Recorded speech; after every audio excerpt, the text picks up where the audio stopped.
Assalamualaikum warahmatullahi wabarakatuh. Perkenalkan, nama saya Wulanur Nabila dari Tarjamah kelas 5A. Di sini saya akan membuat video untuk memenuhi tugas akhir semester mata kuliah morfologi. Dosen pengampunya yaitu Pak Zamzam. Sebelum memasuki penjelasan tentang nomina berdasarkan jenis dan jumlahnya, di sini saya akan menjawab pertanyaan terlebih dahulu yang telah disediakan pada bagian pertama, karena penjelasan nomina berdasarkan jenis dan jumlahnya itu ada di bagian kedua. Jawaban nomor 1 sabiqoh, yaitu afiks ziyadah yang terletak di depan. Proses pembentukannya disebut predifikasi. Contoh yaitu kata hasada, memanen, kemudian mendapat tambahan alif di awal menjadi ahasada, maknanya berubah menjadi telah tiba waktunya panen.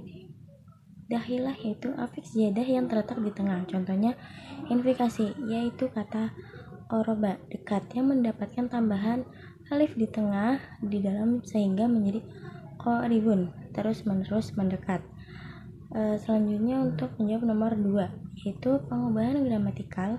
Inilah yang nantinya disebut sebagai gejala infleksi, sedang pengubahan leksikal disebut sebagai gejala derivasi, dan makna leksikal bisa menjadi gramatikal karena adanya afiksasi, duplikasi, dan komposisi. Jawaban nomor 3, yaitu isim masdar adalah nomina yang diderifikasikan dari bentuk dasar verba berakar 3, pola fa'ala sangat banyak, sekitar ada 4 macam, yaitu fa'al seperti pada pemahaman, fa'ala seperti kata faraha kegembiraan, fa'alah seperti kata sorowah kemurahan hati, fu'ul seperti khuruj keluar, fu'ulah seperti suhulah artinya kemudahan. Terus ada isim maroh, adalah nomina yang menyatakan perbuatan yang dilakukan satu kali. Pola yang digunakan adalah fa'al, taf'il pada verba berakar 3 dan fi'ala pada verba berakar 4 dengan menambahkan ta marbutoh pada akhir kata, seperti syurbah sekali minum, taklibah sekali pembalikan, dan dihrojah sekali berguling. Isim nau adalah nomina yang menyatakan cara melakukan sesuatu. Pola yang digunakan adalah fi'lah seperti al-kitabah, cara menulis. Pada huwa hasanul kitabah, dia laki-laki, bagus dalam cara menulis. Terus ada isim makan wa zaman, adalah nomina yang menyatakan tempat dan waktu. Pola yang digunakan adalah maf'al dan maf'il, seperti maktab, tempat menulis, meja, masjid, tempat beribadah, masjid. Kemudian ada isim alah, nomina menyatakan alat yang digunakan untuk melakukan sesuatu. Pola yang digunakan adalah mif'al dan mif'alah, seperti mibrot, arsip, mikarot, gunting, misrohah, sisir. Isim fa'il dan partisipal pasif. Isim maf'ul, salah satu pola yang digunakan untuk partisipal aktif adalah fa'il seperti katib, penulis, dan untuk partisipal pasif adalah maf'ul seperti pada majhud, guru. Terus selanjutnya ada isim wahdah, adalah nomina yang menandakan satu buah dari sebuah jenis benda atau satu bagian dari keseluruhan yang terdiri dari beberapa bagian serupa. Nomina ini dibentuk sama seperti nomina ficis dengan menambahkan ta marbutoh pada nominanya, seperti baqoroh, seekor sapi, baik maskulin maupun feminin. Baik, selanjutnya ada isim kasroh yang menandakan tempat objek yang ditandai dengan bentuk nomina yang membentuknya dalam jumlah besar. Pola yang dipakai adalah maf'alah seperti mahyah, tempat yang penuh dengan ular.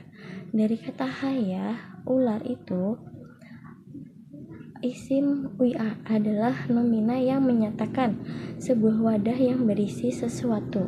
Nomina ini memiliki pola yang sama seperti nomina instrumental, seperti mihlab, ember susu dari kata halab, yaitu susu.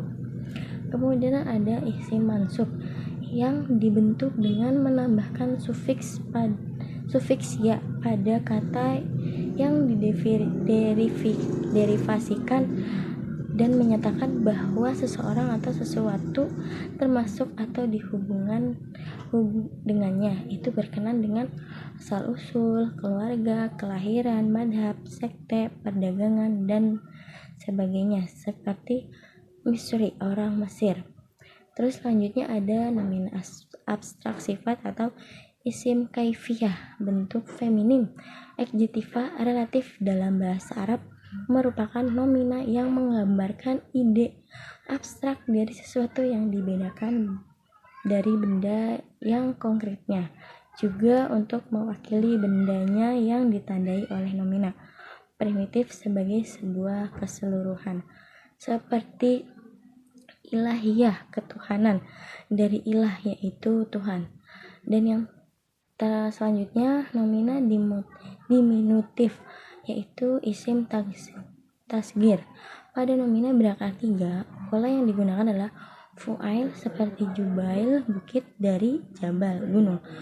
Untuk jawaban nomor 4, yaitu at-tasrif al-lughawi, yaitu sesuatu proses pembentukan kata karena unsur gramatikalnya di dalam bahasa Arab, seperti kata muslim yang berubah bentuk menjadi musliman ketika bermakna dua orang muslim dan menjadi muslimun ketika bermakna jamak orang-orang muslim.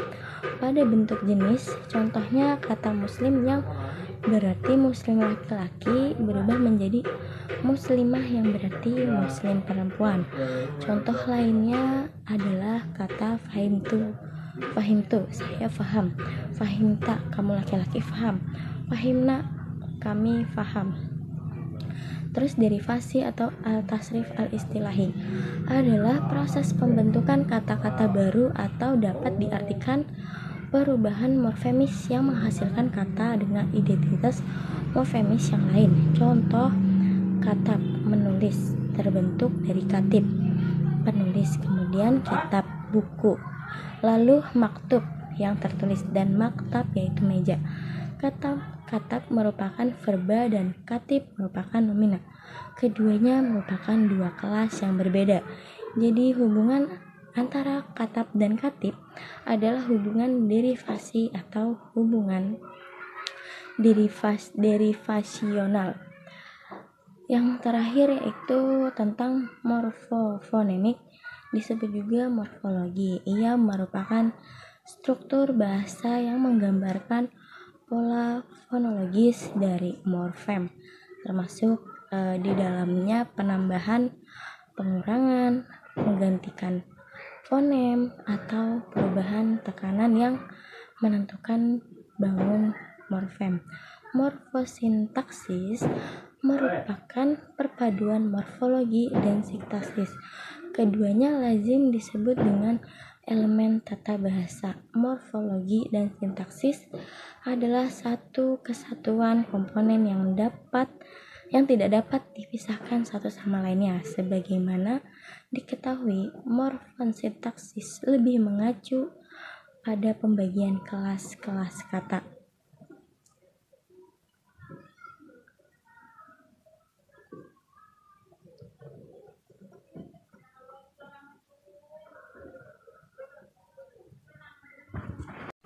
Kemudian saya akan menjelaskan tentang nomina berdasarkan jenis dan jumlahnya. Nomina berdasarkan jenis dibagi dua, yaitu isim mudzakkar dan isim muannas. Isim mudzakkar adalah yang menunjukkan arti laki-laki, baik manusia, hewan, dan benda-benda mati. Contohnya Muhammad, Toirun, Masjidun, dan Rajulun. Isim mu'annas adalah yang menunjukkan arti perempuan baik manusia, hewan, dan benda-benda mati. Contohnya Aisyah, Kubro, dan Hamro'a. Dan isim mudzakkar itu sendiri terbagi menjadi dua bagian, yaitu isim mudzakkar hakiki dan isim mudzakkar majazi. Isim mudzakkar hakiki adalah lafal yang menunjukkan laki-laki, baik manusia atau hewan. Mudzakkar hakiki berdasarkan kelompok itu terdiri dari benda hidup seperti manusia dan hewan. Contohnya rajulun, zaidun, thalibun. Isim mudzakkar majazi, lafal yang menunjukkan atas sesuatu yang diperlukan atau digolongkan seperti laki-laki, walaupun sebenarnya bukan laki-laki. Isim mudzakkar majazi ini berasal dari benda-benda mati yang dianggap laki-laki. Contohnya babun, lailun, badrun. Next kita lanjut ke mu'annas. Mu'annas ini juga terbagi menjadi 4. Mu'annas lafzi, mu'annas ma'nawi, mu'annas hakiki, mu'annas majazi. Yang pertama itu ada mu'annas lafzi. Isim yang secara lafaz mu'annas karena terdapat tanda-tanda mu'annas, tapi secara makna bukan mu'annas tapi mudzakkar. Contohnya ada hamzah. Yang kedua, mu'annas ma'nawi.